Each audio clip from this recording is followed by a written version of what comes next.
de revenus au Maroc. Les jeunes très durement frappés par le chômage se tournent parfois, par désespoir, vers le tourisme sexuel. 30 euros la nuit, c'est le tarif, et 30 euros, eh bien, c'est beaucoup au Maroc lorsque l'on sait que le salaire moyen est de 200 euros par mois. Alors Jean Chevet, je ne vous ai pas encore donné la parole. Je rappelle que vous êtes avocat de l'association marocaine Touche pas à mon enfant, auteur de L'innocence profane née. C'est aux éditions Kalman Levy. Je crois que vous voulez répondre à la ministre marocaine de la famille qui dit finalement que le tourisme sexuel n'est pas si important que cela au Maroc. Oui. Bonsoir Madame la ministre. Vous avez indiqué qu'il y avait 7800 cas qui ont été traités l'année dernière, et des affaires qui ont été peut-être devant, mais combien de condamnés, combien d'affaires ont abouti devant la justice et combien de touristes ont été condamnés? C'est ça qui est important. Parce qu'on peut ouvrir des dossiers, mais s'ils ne sont pas traités. Écoutez, tous ceux qui ont été convaincus d'avoir commis des crimes sexuels ont été condamnés. Et il y a 2305 cas exactement qui ont été traités et condamnés pour des cas de violence sexuelle à l'égard des enfants.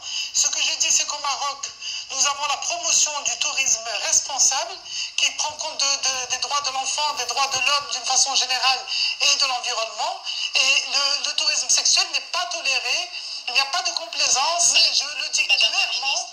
Les pédophiles ne sont pas bienvenus au Maroc. Les pédophiles ne sont pas bienvenus au Maroc. Je peux comparer avec des pays dans lesquels la pédophilie est peut-être tolérée, ce n'est pas le cas chez nous. Madame la ministre, je voulais simplement vous faire remarquer que mon confrère Erajdi, que nous avons entendu dans le reportage, dit clairement qu'il y a de la prostitution enfantine au Maroc et notamment à Marrakech. Et Madame Anouar, la présidente de l'association, le dit aussi. Mais je voulais vous remercier d'avoir permis à Karim Akiki d'avoir fait ce reportage, parce que ce reportage montre bien que le tourisme sexuel existe. Car il est arrivé sur la place et tout de suite il a été abordé. Donc il ne faut pas se voiler, il ne faut pas se voiler la face. On ne se voile pas la face. Il faut se retrousser les manches, tous ensemble. Nous pouvons faire œuvre utile ensemble, voilà, en dénonçant de façon claire, oui, mais en dénonçant sur la base de faits. Et croyez-moi, il n'y aura aucune complaisance et il y aura les poursuites qui s'imposent, si c'est le cas, et non pas de lancer simplement des accusations, comme c'est le cas, ça a été le cas récemment, en disant que je ne sais de quand ça date. Et nous avons ouvert une enquête à ce sujet, et croyez-moi, au sujet des déclarations de Luc Ferry, et il n'y aura aucune complaisance, ni aucune pudeur pour dénoncer de façon la plus violente possible, la plus claire possible, ce genre de crime. Justement, Madame la ministre... C'est un engagement de l'État marocain. Oui, justement, Madame la ministre, vous parlez de l'affaire Ferry. On rappelle pour nos téléspectateurs, ancien ministre Luc Ferry, qui déclare sur une chaîne de télévision qu'un ancien ministre français se serait adonné à des parties fines avec de jeunes garçons. Il aurait été arrêté par les autorités marocaines il y a quelques années et puis relâché. Le nom de ce ministre n'a pas été dévoilé. Le Maroc, vous le disiez, a ordonné l'ouverture d'une enquête après les propos de Luc Ferry. Alors, où en est aujourd'hui cette enquête ? L'enquête est en cours, je ne suis pas en charge de ce secteur, mais mon collègue du ministère de la Justice, le ministre de la Justice, ne manquera pas de me tenir informé dès qu'il y aura, s'il y a lieu, si ça se confirme. Si ça se confirme, parce que j'ai entendu parler avant 2002, d'après les déclarations que j'ai entendues en France, il n'y a aucune clarté à l'égard de cette accusation, qui peut être juste effectivement, mais qui peut être aussi fantaisiste.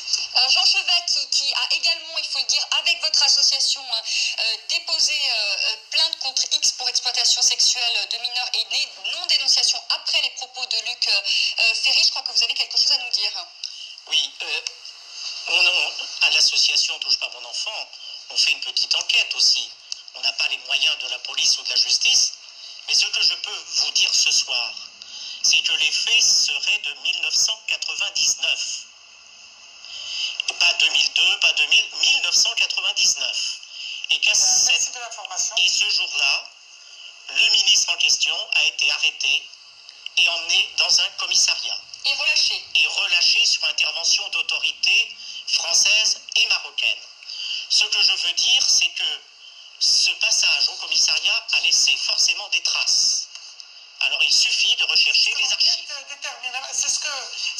l'enquête déterminera, et je peux vous affirmer qu'il n'y aura encore une fois aucune réticence à mener les recherches jusqu'au bout et à prendre toutes les mesures qui s'imposent de la part du parquet de Marrakech.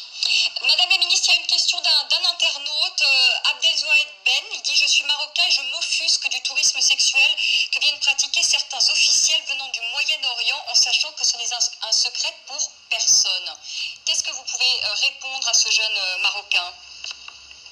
Mais écoutez, je lui réponds que la loi est claire, que nous ne pouvons pas assurer le comportement de chacun. J'ai dit encore, il n'existe pas encore de scanner pour savoir si un touriste, quelles sont les mœurs des touristes que nous accueillons. Mais je peux vous dire que le code pénal, dans l'article 501, condamne très sévèrement tous les établissements ou tous les endroits dans lesquels pourrait se manifester ce tourisme sexuel, et également que le code pénal, l'article 485 et 486, condamne avec la plus grande sévérité tous les crimes de viol ou de violence sexuelle à l'égard des enfants. Mais Madame la ministre, dans le droit marocain... L'arsenal juridique est là et les poursuites sont là quand il y a lieu. Et autrement qu'il y ait des phénomènes qui se passent en souterrain, on peut ne pas l'exclure, mais croyez-moi qu'il n'y a encore une fois aucune complaisance ou aucune façon de fermer les yeux sur ce phénomène. Madame... Je le dis clairement, les touristes sexuels ne sont pas bienvenus dans notre pays.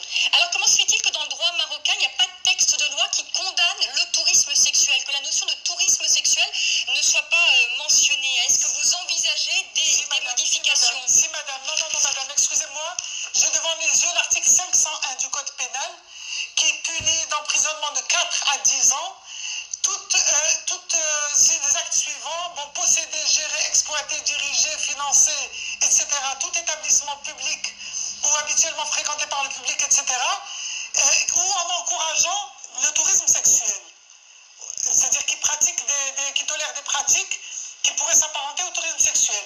Ceci d'une part. Donc le tourisme sexuel est clairement interdit. Et le code pénal, excusez-moi, parce qu'on se met d'accord, on n'est pas les uns contre les autres. Le code pénal marocain, il est mis à jour par rapport aux conventions internationales des droits de l'enfant. Est-ce que le mot pédophilie est inscrit dans le code pénal, madame? Est-ce que le mot pédophilie... Non, pédophilie, on parle de pédophilie. Pédophilie, madame la ministre. Le code pénal est écrit en arabe, mais voilà, nous avons ici un guide des procédures de la protection des enfants contre les violences. Il y a le mot viol, et il y a le mot, je vais vous dire exactement, il y a le mot viol, et il y a le mot attentat à la pudeur avec violence. Mais il n'y a pas le mot pédophilie, madame la ministre. Si, mais c'est des rapports, voilà, excusez-moi, le viol est aggravé lorsque la victime est un enfant. Madame la victime est un enfant, et c'est réclusion 10 ans à 20 ans de prison, c'est un crime. Oui, et il est aggravé pour le cas où ce serait le parent ou un chargé de l'éducation qui est en charge de... Donc est-ce que c'est le mot pédophilie qui vous manque? On peut le mettre.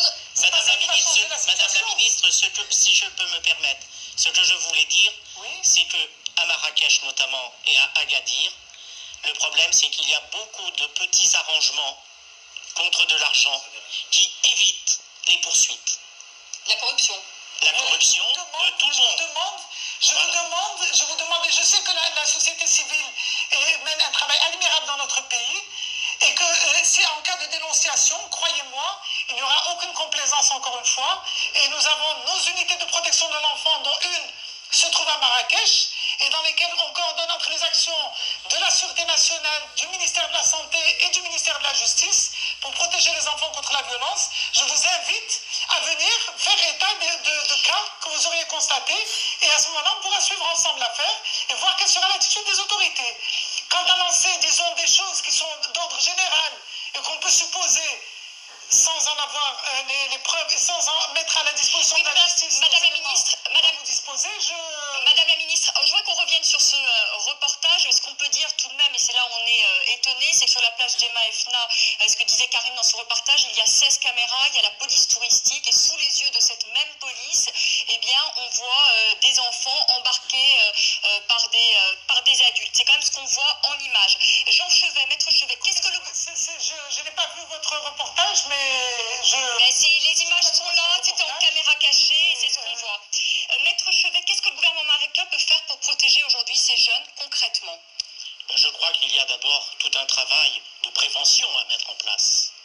Effectivement, dans le reportage, on voit des associations qui vont sur le terrain, qui avertissent ces jeunes du danger qu'ils courent. Et est-ce que ces associations sont aidées justement par l'État marocain? Non, elles ont très peu de moyens. Et maintenant, elles commencent à être...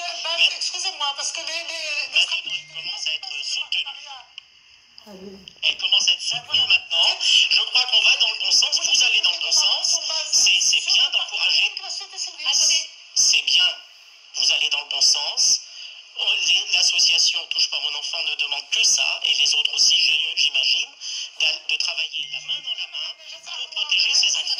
Sur le terrain du militantisme pour les droits des enfants et les droits des femmes depuis bien longtemps, et elle le sait bien. Je voudrais qu'on revienne sur ce partenaire dans lequel nous avons fait beaucoup d'actions ensemble. Je voudrais qu'on revienne sur ce reportage, Karima Kiki. Qui sont ces jeunes qui s'adonnent à la prostitution? Des jeunes qui issus des quartiers très pauvres, des quartiers notamment de Meller, qui est juste à côté de la plage Jamaa Al-Fna, dans des situations familiales difficiles, monoparentales, qui n'ont pas le choix et qui sont récupérés par les rabatteurs.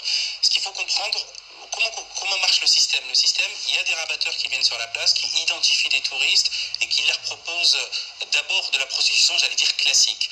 Ensuite, au fil de la discussion, on nous propose des enfants, et généralement, j'ai été dans ce quartier, généralement les enfants viennent de là. Ils viennent dans une situation très compliquée où les familles leur demandent d'aller gagner de l'argent. Ces enfants-là ne sont pas récupérés. On le voit à Essaouira, où ce travail admirable de Beiti qui essaie de récupérer les enfants et de rétablir le lien. À Marrakech, ce travail-là n'est pas fait, et donc du coup, c'est des proies faciles. Et on entend Samir dans le témoignage qui me dit, moi, ma famille me demandait d'aller récupérer de l'argent quoi qu'il en coûte. Et quel est le profil des clients? Écoutez, moi j'aimerais quand même vous dire qu'il y a aussi des politiques publiques pour les enfants des rues. Nous avons des SAMU sociaux au Maroc qui sont partis du SAMU international. Nous avons un SAMU